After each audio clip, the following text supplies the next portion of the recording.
Welcome to Shatter. Support the channel by liking, commenting, and subscribing. I promise even more interesting stories.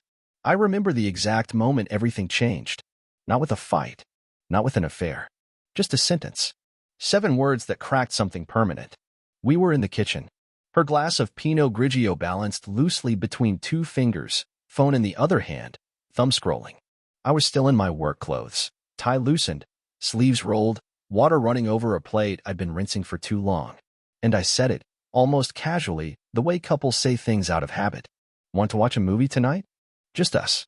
She didn't even glance up. Her voice came out clean, practiced, like she'd been waiting to use it. I'm not responsible for your happiness. That was it. Not maybe later. Not, I'm tired. Just that. Like a statement from a therapist printed on a mug. Empowering in theory. Inhuman in context. The water kept running. I just stood there. Not angry. Not wounded. Just aware. Aware that this was no longer a partnership. It was a shared address with fading warmth. The worst part wasn't the words. It was the tone. Cold. Corporate. Like she was rejecting a refund request, not speaking to the man who built a life with her.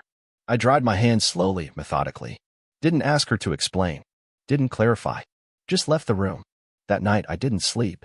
I lay there beside her, both of us facing away, a foot of mattress between us that felt like a cliff. My body was still, but my mind was pacing, barefoot across broken glass. That sentence didn't feel like a boundary. It felt like a resignation letter. And I started thinking back. The distance. The way she stopped saying goodnight. The untouched date nights. The way her phone became more intimate than her touch. How laughter had become performance, reserved for strangers and filtered for social media. She said it like it was wisdom. Like she was helping me grow. But I wasn't asking for her to fix me. I was asking to matter. And for years, I thought I did. I remembered birthdays, ran errands, handled taxes, changed oil, scheduled her dentist appointments. I knew how she took her coffee and what songs made her cry. I didn't need her to be my therapist. Just my partner. But that night, staring at the ceiling, counting the blades of the fan, something inside me didn't break. It clicked. Like a lock turning. If she wasn't responsible for my happiness, then maybe I wasn't responsible for hers either. That realization didn't come with fire. It came with quiet. Like snow starting to fall after the last ambulance leaves the scene. I didn't announce anything. Didn't act out. I just observed. And for the first time in months, I paid attention, not to her moods, or her tone, or how to please her. I started paying attention to my own silence. Because if I was optional to her, she was about to find out what being optional really felt like. I didn't change everything overnight. That's not how men like me move. We shift slow, silent, like ice under a frozen lake, invisible until it cracks. The next morning, I made only 1 cup of coffee. Mine. Didn't ask how she slept. Didn't offer a smile. Just sipped in silence while she scrolled through her phone, acting like it was any other day. She didn't notice. Not at first. She hummed to herself while packing her bag, tossed out a few casual words about her meetings, her Pilates class, someone's birthday brunch. I nodded once, didn't respond. It wasn't a game. It was an adjustment. For years, I was the first one to ask, want anything from the store? Or, how was your day? Always initiating. Always holding the thread that kept the fabric together. She never pulled on it. She just assumed it would always be there. So I let it go. She came home late that night. Said traffic was bad. I didn't ask where she'd been.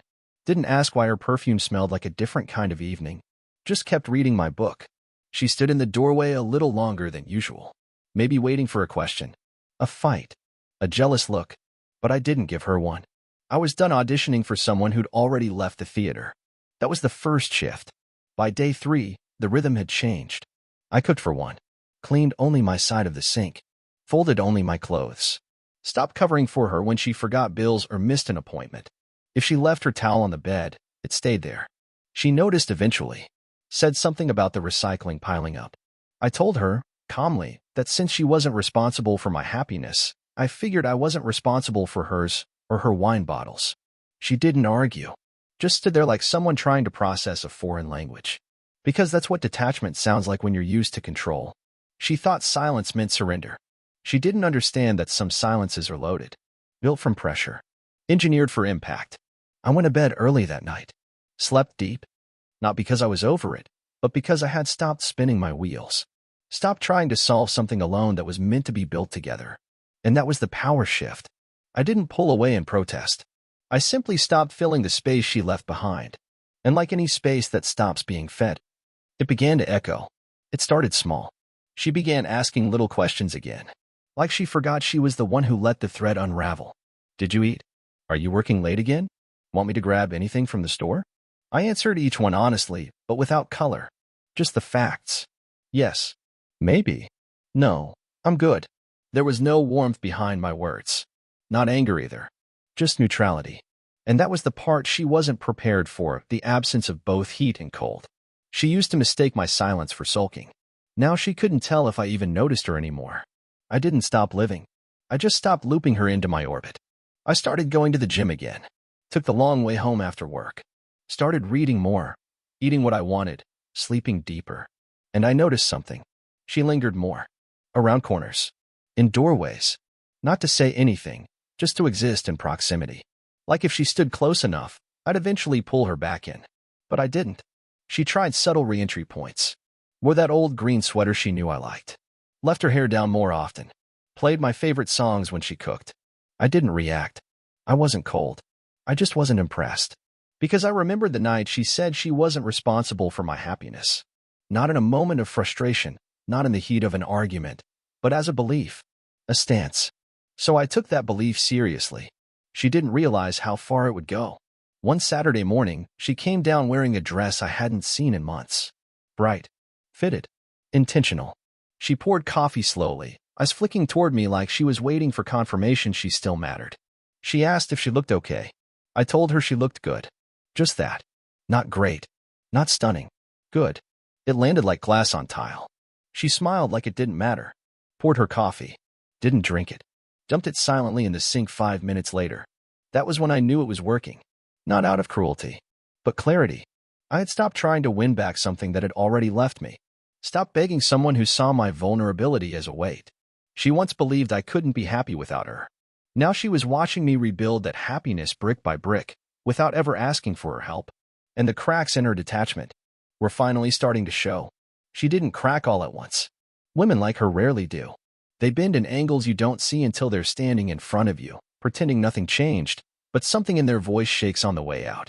It was around week 2 that the mirror started turning. Not mine. Hers. She began watching me more closely. Not in anger. Not in suspicion. In confusion. Like I'd grown a second face and she couldn't tell when it showed up. I'd come home later than usual, and she'd be waiting, not saying anything directly, but her eyes scanning me, the way people scan headlines they don't want to read. One evening, she cooked dinner. A full one, like we used to do before everything turned into grab whatever's left in the fridge. I came home, and the table was set. 2 plates. Candles. A bottle of red open and breathing like it was waiting for a special occasion. She said it casually. Said she figured we could have a quiet dinner, maybe reconnect a bit. I nodded, thanked her, and sat. We ate. I told her about work, not the real parts, just the surface, schedules, meetings, a joke someone made. She laughed too hard at one of them. Not because it was funny, but because she wanted it to mean more. She cleared the dishes after. All of them. Even mine. Then sat on the edge of the couch like she was waiting for a cue I wasn't giving.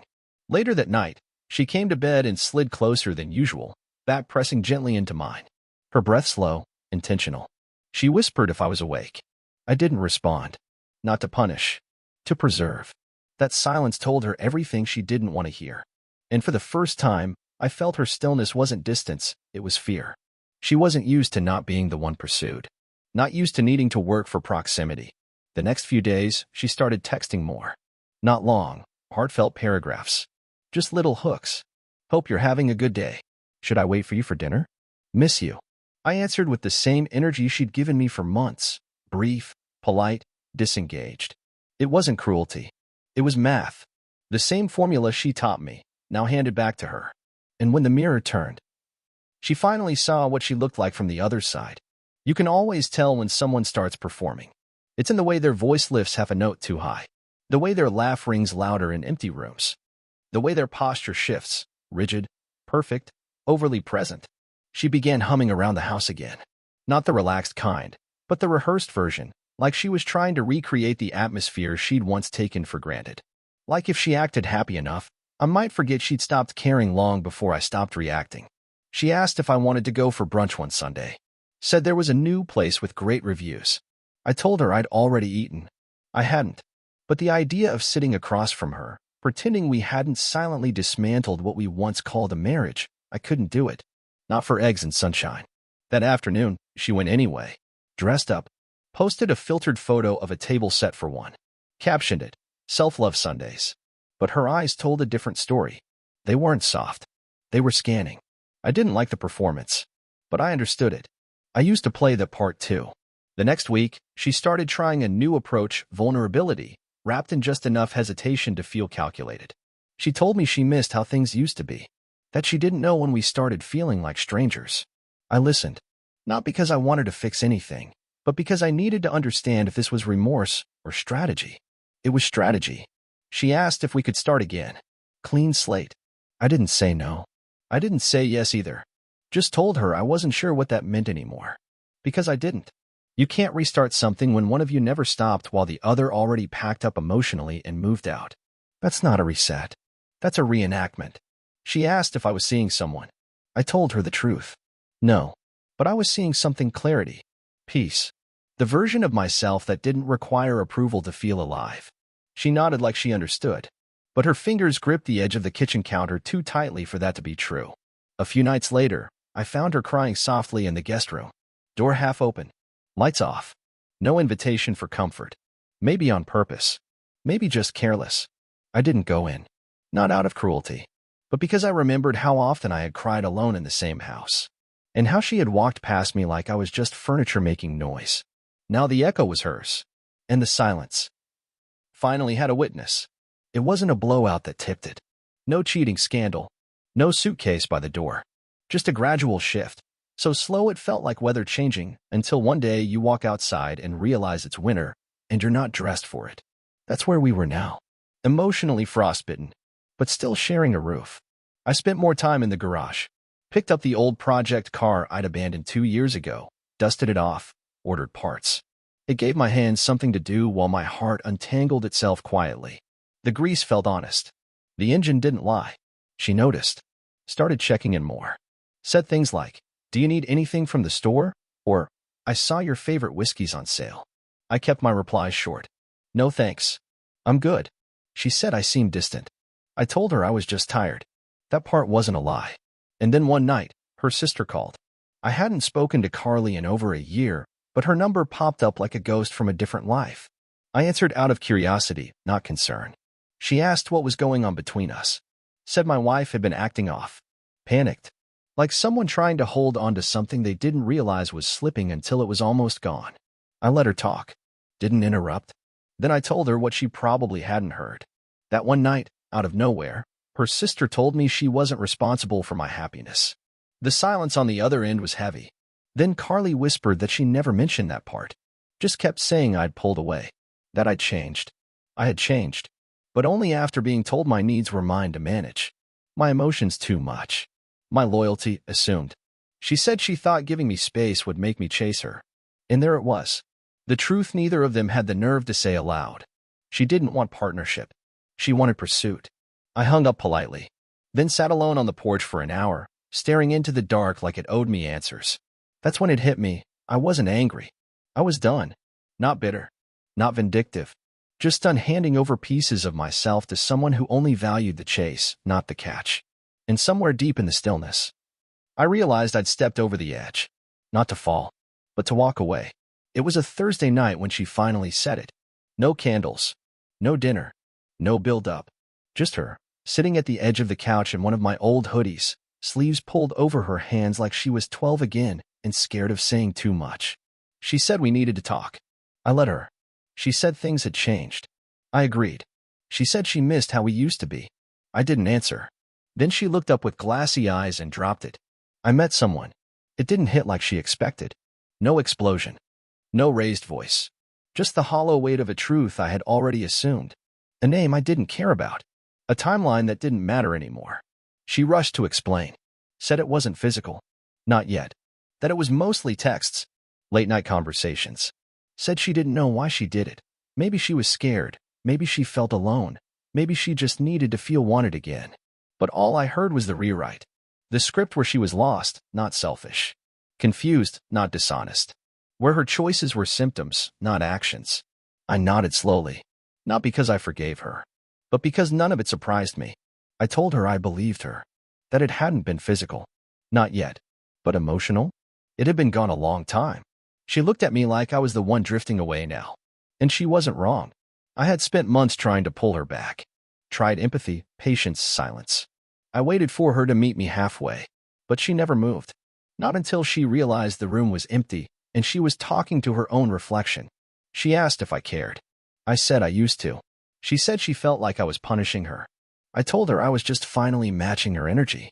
Her eyes flashed for a second, not pain, not regret, but disbelief. Like she never thought I had it in me to leave quietly. To pull the plug without slamming the door. She whispered that I was being cold.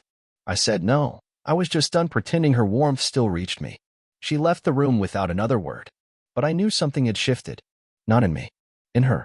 For the first time, she understood I wasn't bluffing. I wasn't angry. I wasn't jealous. I was already gone, and she was too late to follow. She thought it was about punishment. That I was pulling back to make her hurt the way I had. But that's not what this was. This was preparation. I started scanning our finances. Quietly. Methodically. Made copies of joint statements, bookmarked legal contacts, took photos of important documents. Not to wage war. Just to be ready for what came next, the part where love turns into logistics. She came home one afternoon, tossed her keys on the counter, and told me she'd seen a therapist. Said the woman claimed I was emotionally shutting down, that we needed counseling before things went too far. I didn't argue. Didn't raise my voice. Just said maybe. Maybe we did. But I added something else. I told her I wasn't sure it was still a marriage. That somewhere along the way, we stopped being us and became two solo acts on the same stage, waiting for applause that never came. She didn't respond. But the next day, she started watching me closer. As if she finally realized I was moving. Not fast. Not loud. Just steadily away. And then the unexpected happened. Her mother called. It was evening, and I was halfway through a documentary with a glass of bourbon in hand when the screen lit up. I almost didn't answer. But curiosity overruled instinct. She started with disclaimers, not taking sides, just concerned. Said she thought I should know the full story. Apparently, my wife hadn't started talking to that man because she wanted to leave. She did it because she was afraid I would. That she panicked. That she needed to feel wanted before she felt abandoned. I listened. Let her speak. Then said nothing. Because none of it changed what had already happened. It didn't excuse the silence, the absence, the rewriting of history in real time. If anything, it just confirmed how little I had been seen in those final months. She didn't think I'd actually stop caring. But I had. Not in a burst of rage. Not in a meltdown. Just one silent decision after another. A coffee made only for one. A plan kept to myself. A document signed quietly in a lawyer's office. I wasn't burning the bridge. I was walking across it. And this time, I wasn't looking back. I filed the papers on a Wednesday. No dramatic send-off. No argument. Just a signature and a nod. The lawyer looked at me like he expected more. A hesitation, a moment of doubt. There wasn't one. When I got home, I cleared my side of the closet. Just the essentials. Just enough for her to notice. I left the drawer with our photos untouched. That part wasn't for me to close, not anymore. She came back from lunch with her sister to find the manila envelope on the kitchen counter. I didn't hide it. Didn't leave a note. Just placed it there, visible, final, silent. She stood there for a long time, staring at it like it might vanish if she blinked enough. Then she asked, "You're really doing this?" I said yes. Just that. No speech. No recap of all the reasons. She said it was a mistake. That marriages go through rough patches. That this was just one of them. She wasn't wrong. But rough patches require two people walking through the storm together. Not one holding the umbrella while the other dances in the rain. She cried. Of course she did. But I didn't trust those tears anymore. Not because I thought they were fake, but because they were late. She said I never told her I was hurting. I reminded her that I had. Over and over. In small ways, in soft questions, in long silences she chose not to break. She said she only pulled away because she thought I'd try harder. That was the worst part. That she believed love was proven through suffering. That the more I chased, the more I proved I cared. I told her the truth. I did chase. until I realized she liked being chased more than she liked being caught. She reached for my arm. I stepped back. She whispered that she didn't know how far she'd pushed me. That was the point. She hadn't been paying attention. She always thought the door would stay open, that no matter how many times she left, she could always return to find me standing there. But now she stood in the hallway, and the air had changed. The warmth was gone. Not because I slammed the door, because I quietly closed it. And this time, I locked it. A week later, I moved into a small apartment by the river. Nothing fancy. One bedroom, bare walls, a view of street lights blinking into the water. It was quiet. Not the cold kind. The clean kind. There was no one asking what I wanted for dinner, and no one forgetting to ask. No late-night arguments. No guessing games about tone. Just space. And the sound of my own breathing finally returning to normal. I cooked for myself. One plate. Slept across the whole bed. Played music I hadn't listened to in years. Opened windows. Lit candles for no reason at all. And some nights, I'd lie there in the dark and remember her. Not the version at the end. The one from the beginning. Her laugh during old movies. How she used to trace circles on my hand during car rides. The way she tucked her knees under herself when she read.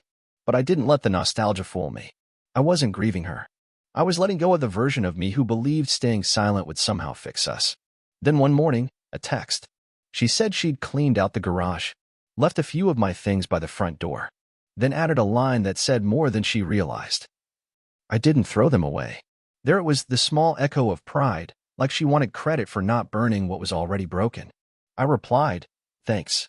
I'll pick them up this weekend." That should have been the end. But she followed it with another message. "I miss you." I didn't think I would. But I do. Of course she did. Because now, the silence she once used as a shield was being used against her. Not with cruelty, but with precision. That weekend, I went to pick up the boxes. She opened the door wearing one of my old sweatshirts, the sleeves pulled down over her hands like a reflex. Her eyes were red. Her posture hesitant. She said, "I thought we had more time." I gave a small nod. Not cold. Not cruel. Just honest. "We did.